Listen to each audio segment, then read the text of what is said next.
Parte da Vicenza, dall'Unione Regionale Istituti per Anziani, il richiamo alla ricerca di operatori sociosanitari, carenza che si allinea a quella nota degli infermieri acuita in questi anni dall'emergenza sanitaria. Se consideriamo che in tutta la regione, sulle 346 strutture, oggi mancano più di 2000 infermieri, ovvero il 50% del fabbisogno,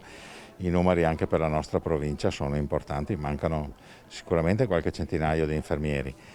Il dato che sta diventando drammatico è che mancano anche molti operatori sociosanitari ed è un numero che è in forte crescita, anche perché in questi ultimi 2 anni, in particolare la provincia di Vicenza,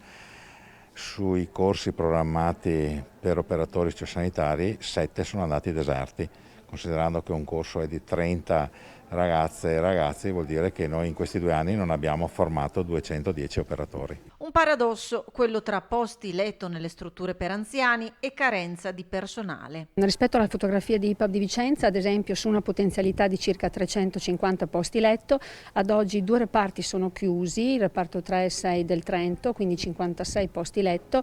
per mancanza di personale infermieristico. Quindi a fronte di una richiesta che c'è sul mercato e quindi ad un fabbisogno di residenzialità espresso dalla popolazione, non c'è la possibilità di dare risposta per carenza di personale, quindi per impossibilità di garantire la necessaria assistenza. Per riaprire 56 posti letto servirebbero circa 9-10 infermieri. Il dato emerge nel giorno in cui si uniscono le forze tra Ulsotto, comuni, territorio e famiglie e viene presentato il portale C'è un posto letto per agevolare le famiglie degli anziani non più autosufficienti a scegliere la struttura residenziale e trovare un posto per il proprio parente. Quindi da un lato garantire questo servizio e disponibilità per gli anziani e dall'altro, visto che spesso sono i caregiver che si occupano delle loro informazioni, usare degli strumenti tecnologici che consentono di individuare struttura, spazi, caratteristiche e un accompagnamento anche nella dimensione amministrativa che spesso è